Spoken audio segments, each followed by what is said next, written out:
오늘 아침입니다. 기도하겠습니다. 여호와께서 시온의 포로를 돌려보내실 때에 우리는 꿈꾸는 것 같았도다. 그때에 우리 입에는 웃음이 가득하고 우리 혀에는 찬양이 찼었도다. 그때에 문나라 가운데서 말하기를 여호와께서 그들을 위하여 큰일을 행하셨다 하였도다. 여호와께서 우리를 위하여 큰일을 행하셨으니 우리는 기쁘도다. 하나님은 영이시니 예배하는 자가 영과 진리로 예배할지니라. 아멘. 오늘 우리에게 주신 하나님 말씀은 누가복음 17장입니다. 누가복음 17장 20절에서 21절입니다. 누가복음 17장 20절에서 21절. 바리새인들이 하나님의 나라가 어느 때에 임하나이까 묻거늘 예수께서 대답하여 이르시되 하나님 나라는 볼 수 있게 임하는 곳이 아니요 또 여기 있다 저기 있다고도 못하리니 하나님 나라는 너희 안에 있느니라. 아멘. 만약 당신이 행복하지 않다면 집과 돈과 이름이 무슨 의미가 있겠습니까? 그리고 만약 당신이 이미 행복하다면 그것들이 또한 무슨 의미가 있겠습니까? 성자라고 불리는 수도자 한 분이 한 말입니다. 언젠가 신문 광고란에 당신은 행복한가라는 제목의 책 광고가 있었습니다. 책 제목 그대로 여러분들에게 질문합니다. 여러분은 행복하십니까? 1983년 임용될 당시 29세로 하버드 역사상 최연소 교수로 임용된 경제학계의 슈바이처로 불리는 미국 콜롬비아 대학의 제프리 삭슨 교수가 말한 적이 있습니다. 부의 총량으로 치면 유례 없이 풍족한 세상이다. 그러나 치안 부재, 불안, 불만이 가득 찬 세상이 되었다. 미국인 대다수는 나라가 잘못된 길로 갔다고 믿고 있다. 비관적 인식이 퍼져 있다. 이와 같은 현상은 미국뿐만 아니라 많은 다른 나라에서도 같다. 모두 다는 아니라 할지라도 오늘날은 이전보다 생활 형편이 많이 더 좋아졌습니다. 생활 수준도 높아졌고 생활 환경도 좋아졌습니다. 그러나 심각하게 생각해 볼 것은 행복 지수도 높아졌는가라는 것입니다. 아닌 것 같습니다. 유독 종교 지도자들인 바리새인들이 예수님을 찾아와서 질문을 했습니다. 천국이 어느 때에 이루어집니까? 이 질문을 한 목적은 답을 얻기 위해서가 아니라 따지기 위해서였습니다. 그 얼마 전에 예수님께서 하나님 나라가 이미 여러분들에게 임했다고 말씀하신 적이 있었습니다. 그때 그 말씀을 들은 유대 종교 지도자들은 예수님이 그 말씀을 받아들일 수가 없었습니다. 자기들 생각에 천국이 이루어졌다면 눈으로 볼 수 있어야 하는데 그렇지 않았기 때문입니다. 그들에게 있어서 가장 중요한 것은 로마를 격퇴하고 조국 이스라엘이 로마의 통치에서 벗어나 주권을 찾는 것이었고 그것이 그들에게는 천국이었습니다. 그러나 이스라엘의 자주 독립은 그 당시로서는 요원했습니다. 그것을 지금 예수님께 따지고 있는 것입니다. 당신이 말하기를 천국이 이미 우리에게 임했다고 했는데 이미 임했다는 증거가 어디에도 없지 않은가라는 말입니다. 여기에 대해서 예수님께서 딱 짚어주십니다. 하나님 나라는 볼 수 있게 임하는 것이 아니요 또 여기 있다 저기 있다고도 못하리니 천국은 볼 수 있게 임하는 것이 아니다. 하나님 나라는 물질적인 것이 아니라고 말씀을 하십니다. 그때도 그랬지만 지금도 사람들의 눈은 물질적인 무엇에 가려져 있습니다. 물질이란 한계를 벗어나지 못합니다. 사람들은 지금 당장 자기들 눈에 무언가 보여야 하고 무언가를 손에 잡을 수 있어야 한다고 생각합니다. 이런 세상, 그런 사람들을 예수님께서 책망하십니다. 고린도전서 3장에서 사도 바울이 고린도 교회 교인들에게 안타깝게 말을 했습니다. 형제들아, 내가 신령한 자들을 대함과 같이 너에게 말할 수 없어서 육신에 속한 자 곧 그리스도 안에서 어린 아이들을 대함과 같이 하노라. 내가 너희를 저저로 먹이고 밥으로 아니하였노니 이는 너희가 감당하지 못하였음이거니와 지금도 못하리라. 이런 말이죠. 나는 여러분에게 몸에 좋고 영양이 많은 음식을 먹이지 못하고 아기들이나 먹는 젖을 먹일 수밖에 없었습니다. 라고 말하면서 그 이유에 대해 사도 바울은 말해봐야 알아듣지 못하고 들어봐야 소화를 시키지 못하기 때문이라고 합니다. 더 안타까운 것은 한참의 세월이 지난 후에도 고린도 교회 교인들의 수준이 과거 그때나 지금이나 마찬가지였던 사실입니다. 이런 문제가 오늘날의 기독교 신자들에게도 있습니다. 예수님 믿는 사람들이 세상 사람과 똑같이 물질적입니다. 세상 사람들이 보는 것밖에 보지 못합니다. 유대 종교 지도자들도 과거 그랬습니다. 세상 사람들이 좋아하는 것을 그들도 좋아했고 세상 사람들이 힘들어하고 싫어하는 것을 그들 또한 싫어했습니다. 여러분, 그렇다면 종교라는 것이 그들에게 무슨 의미가 있으며 영적이다라는 말이 얼마나 우스운 말이 되겠습니까? 그런 사람이라면 모습이 아무리 대단한 신앙인 같아도 대단히 영적인 사람 같아도 단지 모양만 그럴 뿐입니다. 눈을 바꿔야 합니다.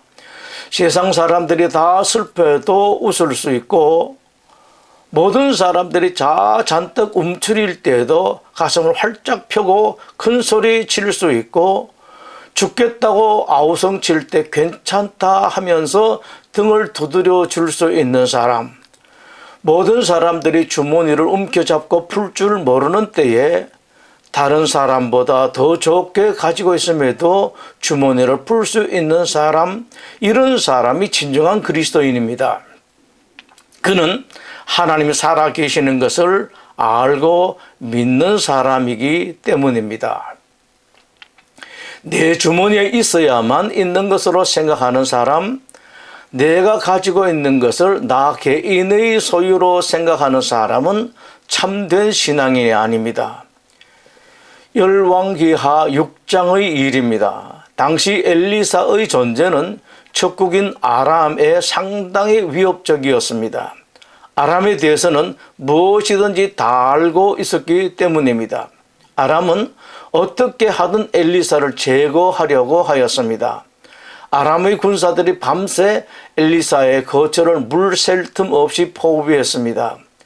엘리사의 사환이 아침에 일어나서 보니 적군이 자기들을 가득 둘러싸고 있었습니다. 놀란 사환은 다급하게 엘리사에게 보고합니다.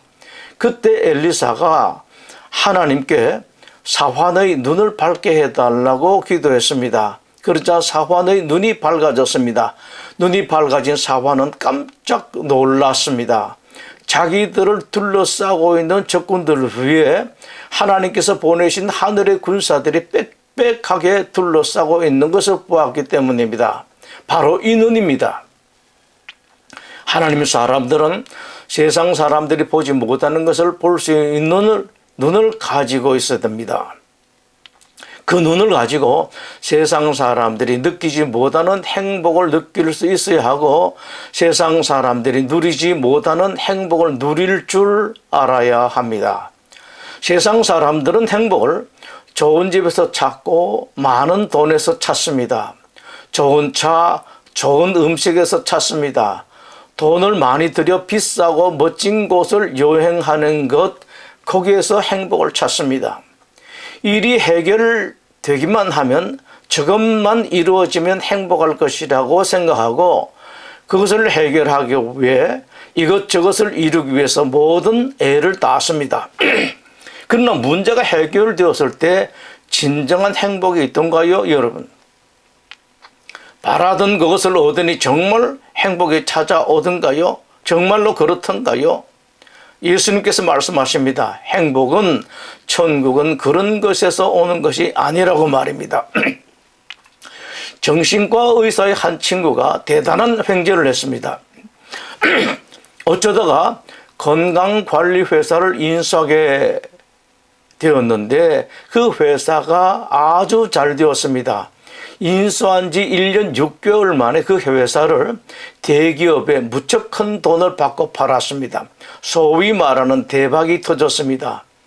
이제 더 이상 돈을 벌 필요가 없었던 그는 32살의 나이지만 은퇴를 했습니다. 마음껏 인생을 즐기기 시작했습니다. 그로부터 한참 지나고 난 뒤 이 정신과 의사가 그 친구를 만났습니다. 얼마나 행복한지 물어보았습니다. 그 친구가 솔직하게 대답했습니다. 그래, 여행도 마음대로 하고 갖고 싶은 것 다 갖고 돈도 쓰고 싶은 대로 마음대로 썼고 그리고 아직도 한참을 더 쓸 수 있는 돈이 남아있는데 처음의 흥분이 사라지고 나니 모든 것이 다 본래대로 돌아가고 말더라. 지금도 더 좋은 집을 가질 수 있고 더 좋은 물건도 마음대로 가질 수 있고 쓰고 싶은 것 마음대로 쓸 수 있고 여행도 마음대로 할 수 있음에도 불구하고 그런 게 더 행복하게 해주는 것은 아니더라는 말입니다. 공교롭게도 그 친구가 그렇게 횡재할 즈음에 정신과 의사의 또 다른 친구 하나가 에이즈에 걸려 많은 고생을 한다는 소식이 들려왔습니다. 나이도 횡재한 친구가 같은 나이였습니다. 소식 들은 지 한참 후에 이 친구를 만났습니다. 오랜만에 만난 그 친구는 이렇게 고백했습니다. 야, 처음에는 정말로 죽을 것 같더라. 말할 수 없는 절망에 빠졌다. 그런데 희한하게도 1년이 지나니까 많은 것이 달라지더라. 아직도 상황은 여전하다. 그러나 지금은 병들기 이전보다 훨씬 더 많은 것을 누리고 있다. 지금 나는 분명하게 옛날보다 행복하고 옛날보다 더 자주 더 많이 감사하고 있다. 아주 분명하게 그 무서운 병이 나의 삶을 더 좋은 것으로 변화시켰다. 우리 기독교인들이 이 비밀을 가져야 합니다. 세상 사람들이 찾지 못하는 것에서 찾아내어야 하고 세상 사람들이 누리지 못하는 것에서 누릴 줄 알아야 됩니다. 이런 사람들이 참된 기독교인입니다. 기독교 신앙을 이용해서 풀리지 못한 문제를 풀고 받지 못한 복을 받고 깜짝 횡재를 하려고 하는 것은 기독교 신앙이 아닙니다. 주님께서 천국은 행복은 너희 안에 있다고 말씀을 하십니다. 사람의 마음 안에 있다는 것입니다. 마음의 문제입니다. 천국은 행복은 어떤 환경에든지 누구든지 누릴 수 있다고 말씀하십니다. 무엇이 해결되어야 무엇을 소유해야 천국이 이루어지고 행복을 누리는 것이 아니라고 말씀을 하십니다. 현재 이 자리에서 이 상태대로 얼마든지 행복을 누릴 수 있고 얼마든지 천국의 삶을 살 수 있다. 혹시라도 지금보다 덜 좋은 환경, 더 어려운 환경이 닥친다 할지라도 혹 힘든 문제가 생겨도 그런 상황 안에서도 얼마든지 행복을 누릴 수 있고 천국을 소유할 수 있다고 말씀하십니다. 주님께서 여러분에게 주고 싶어 하시는 것이 이 비밀입니다. 천국은 얻을 수 있는 사람들만 얻을 수 있습니다. 무엇이 있다고 무엇을 얻었다고 교회를 다니기만 한다고 다 얻는 것이 아니라 참된 믿음이 있는 사람들만 얻을 수 있습니다. 오래 믿었다고 얻는 것도 아니고 늦게 믿었다고 얻지 못하는 것도 아닙니다. 그 믿음이 있는 사람만 얻을 수 있습니다. 어떻게 하면 내 마음이 천국을 이룰 수 있겠습니까? 많은 사람들이 이것을 위해 모든 시도를 했습니다. 그러나 그것은 참 힘들기도 하고 복잡하기도 하고 어렵기도 합니다. 어쩌다 천국 같은 삶을 얻었다고 할지라도 잠시뿐이었습니다. 잠시가 지나고 나면 또 전과 같은 상태가 되고 말았습니다. 한계효용 체감의 법칙이라는 경제학의 법칙이 거기에 그대로 적용됩니다. 시간이 지날수록 행복감이 떨어집니다. 이유가 있습니다. 거기에서 오는 행복은 참된 행복이 아니기 때문입니다. 그렇게 좋았던 일들도 조금만 지나면 다 별것 아닌 것이 되고 맙니다. 그것이 참된 행복을 주는 것이 아니기 때문입니다. 언젠가 유엔 총회에서 전문가들이 모여서 행복 정진을 위한 회의를 가졌습니다. 어떻게 하면 사람들을 행복하게 할 수 있는가에 대해서 의논했는데 모인 전문가들이 마지막에 확고하게 얻은 결론이 있습니다. 이제 각 나라 정부는 소득 확대보다 국민의 행복을 추구해야 한다는 것이었습니다. 이제 우리는 분명하고 확실한 정답을 찾아야 합니다. 무엇이 정답입니까, 여러분? 정답은 예수 그리스도입니다. 이 답은 분명하고 확실합니다. 세상 사람들이 어떻게 생각하든 이 말에 대해서 무슨 말을 하든 답은 예수님입니다.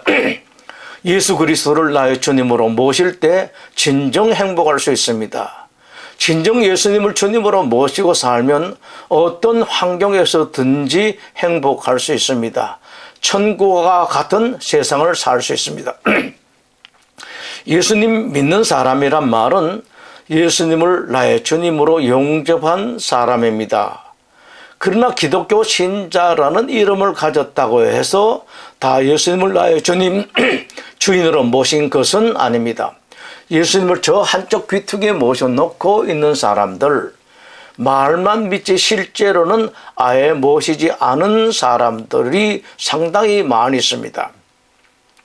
이것이 많은 사람들이 기독교인이라 하면서도 진정한 행복을 누리지 못하고 천국의 삶을 살지 못하는 이유입니다. 믿음만 온전히 되면 행복을 누릴 수 있습니다. 성경을 보면서 예수님께서 어떻게 살았는가를 보고 알고 그 예수님을 따라서 살 때 행복을 얻을 수 있습니다. 옛날에는 느낄 수 없었던 행복감을 느낄 수 있습니다. 전에 없이 마음이 좋고 평안해질 수가 있습니다. 잘난 체하고 큰소리 치고 주장할 때는 행복이 없었는데 예수님처럼 겸손할 때 이상하게 행복이 있습니다. 예수님처럼 온유할 때 행복이 있습니다. 예수님께서 행복에 대해서 가르친 말씀입니다. 가난한 마음을 가질 때 행복합니다. 내가 가지고 있는 이 모든 것이 다 내 것이 아니라 주님의 것입니다. 아무것이 없어도 나는 주님만 있으면 됩니다. 나는 아무것도 할 수 없습니다. 그러나 주님은 무엇이든 다 하실 수 있습니다. 이 마음을 가지면 행복합니다. 주님께서 그렇게 말씀을 하셨습니다. 심령이 가난한 자는 복이 있나니. 여기서 말씀하시는 복의 핵심이 행복입니다. 애통한 마음을 가질 때 행복합니다. 좋지 않은 일을 보면 슬퍼하고 가슴 아파하는 사람들, 슬픈 사람, 불쌍한 사람, 병든 사람들을 보고 슬퍼할 때 그들을 위해서 슬픈 마음으로 간절하게 기도할 때 정말 그 힘들게 살아가는 사람 손을 슬퍼하는 마음으로 따뜻하게 잡아줄 때 내가 먼저 행복합니다. 온유한 마음을 가지고 있으면 다른 사람에게 바보 같게 볼 수 있지만 거기에 행복했습니다. 다른 사람도 행복하고 나도 행복합니다. 옳은 것을 추구하고 바른 것을 이루려고 할 때 행복합니다. 예수님께서는 이것을 의라고 말씀을 하십니다. 긍휼히 여기는 마음이 있습니다. 다른 사람의 입장에서 생각하면 내 마음속에 미움이 없어지고 뭔가 내가 알지 못하는 사정이 있다고 생각되면서 이해가 됩니다. 힘들어하는 사람이 있을 때 내가 조금이라도 부담을 덜어주려고 하는 사람은 행복합니다. 최고의 남편은 아내의 모든 것을 내가 책임지겠다고 생각하는 사람입니다. 혹 실제로 다 책임을 지지는 못한다 할지라도 진실하게 그런 심정이 있을 때 아내도 행복하고 나도 행복합니다. 심령이 가난한 자는 복이 있나니 천국이 그들의 것이며 애통하는 자는 복이 있나니 그들이 위로를 받을 것이며 온유한 자는 복이 있나니 그들이 땅을 기업으로 받을 것이며 의에 줄이고 목마른 자는 복이 있나니 그들이 배부를 것이며 긍휼히 여기는 자는 복이 있나니 그들이 긍휼히 여김을 받을 것이며 예수님께서 주는 것이 받는 것보다 복이 있다고 하셨습니다. 저도 남는 것을 줄 때는 행복이 덜합니다. 정말로 아깝고 귀한 것을 뺏어 줄 때 나의 희생이 따를 때에 훨씬 더 행복합니다. 많이 가지고 있는 사람이 주는 것도 귀하지만 없는 사람들, 자기도 모자라는 사람들이 주는 것은 본인에게도 상대방에게도 더 큰 행복이 됩니다. 이 행복은 10년, 20년이 갑니다. 한번 해보십시오, 여러분. 조금은 부담이 되고 힘도 들고 주머니가 비게도 하겠습니다만 그러나 거기에 행복했습니다. 행복은 다른 데서 찾는 것이 아닙니다. 천국은 여기서부터 시작합니다. 주 예수께서 친히 말씀하신 바 주는 것이 받는 것보다 복이 있다. 예수님의 길에 행복이 있습니다. 예수님 말씀을 따라 살 때 행복합니다. 기도하겠습니다. 여호와는 내게 복을 주시고 너를 지키시기를 원하며 여호와는 그 얼굴을 내게 비추사 은혜 베푸시기를 원하며 여호와는 그 얼굴을 내게로 향하여 뜨사 평강 주시기를 원하노라. 아멘.